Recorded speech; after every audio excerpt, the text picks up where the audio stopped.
ولی آقای یه علی بار هم رفت دیگه. میگم. آقا علی تو فکر بله. نباش، ایشالا که پیداش کنی، ایشالا من بیام جاشو پر کنم برای شما. قربونت آده. شما با گلی، با معرفت، با صفا. از از این خدا قسم بعضی خیلی بچه. اصلی خیلی با معرفتن، یعنی هر چی بگی کم گفتی. شما با معرفتید، شما با غیرتید، با اصالتید، همه تون تک تک شما ها افتخار بهتون میکنیم واقعا، به تک قربونت تک عمو. بچه های ایران زمین. بله. همه گل، شما ها همه رو که میبینیم ما عالی. واقعا اما شما ببینید یکی مثلا احتیاج به کمک داره تو فلان لایف، میام با من مثلا دارو میخوام بگیرم، نمیدونم بچه‌م مریضه، بالاخره از 10 نفری 20 نفری تو لایو یکی کمک میکنه، بالاخره بازم یکی دستش در شمارش میگیره نکنه. کمک میکنه. واقعا کسی که دستش برسه یا بتونه کمک کنه چرا نکنه. چون که آفرین، اگر بالاخره همه شما جا خوب امروز و بد کسی رو هست. کمک کنی، دستت به دهنت میرسه، خدا 10 برابرش بهت میده. طبیعیه. شما همیشه از خدا بطلب. هر کاری خوبی هم که میکنی، خدا در عوض 10 برابرش بهت میده، مطمئن باش. شما خدا از شاهد خدا همه جورمو. آره.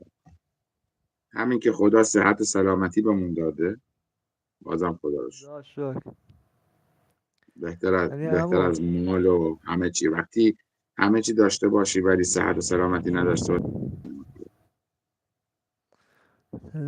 15 هفته ساعت یادمه. بله میبود داشت عادل و بعد از 15 سال هنوز یادمه. وقتی خوبی کرده فراموشش نمیکنم. دمت گرم خیلی آقای علی جان. دمت گرم. واقعا درود به وجودت، درود به شرفت. واقعا خوبی دوست عزیزمون رو فراموش نکردی. دمت گرم، درود به شرفت.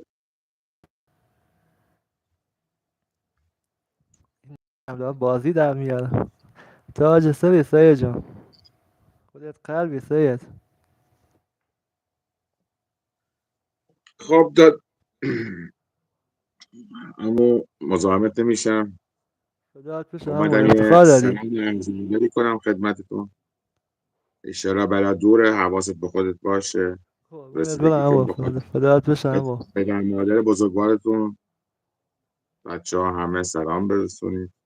چشمم دست بزرگی بوس تو تک همون. تک تک شما هست. قربونت برم ما دست را دو میبوسی همون. خداحافظ بشه. حواستون به خوبیاتون باشه، حواستون به خوشتیپیاتون باشه.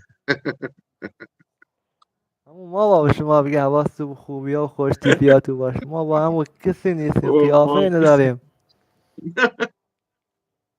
خدا همون. اون چیزی که فکر میکنید ما اینطوری نیستیم، خوشتیپ نیستیم. این علکیه، این دوربین داره اینطوری نشون میده. حالی همون. حالی همون. خلاصه کسی که بهم خوبی کنه تا امی باشه. واقعا شیر مادر طلا داداش علی. بله. همین هم هست، قانون و منطقش همینه، میگه کسی که خوبی به کسی کنه واقعا تا آخر عمرش نباید یاد بره، حالا تلافی کنه یا تلافی نکنه، حداقل اون دوستیشو نگه داره. همچین دوستای خوب کم گیر میاد تو این دور زمونه. همیشه باید دنبال دوست خوب گشت، دنبال دوستی باید آفرین. گشت که آدم و گریه بندازه نه بخنده.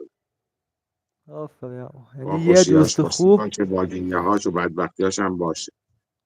بله. آفرین. نه زمان خوشی ها فقط باشه، زمان پولداری ها باشه. بله. ما داشتیم یه دوست رفیق همون که زمانی تا پول بود عیش و نوش بود، یه آقا هم بود. زمانی بی دقیق. پول میشدی آقا پیداش نمیشد. خلاصه ما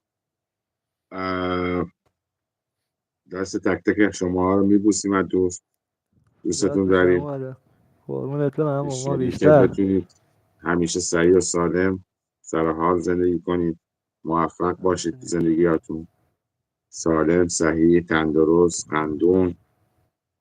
انشالله که قربونت همون. محتاج نامردم نشید. انشالله. انشالله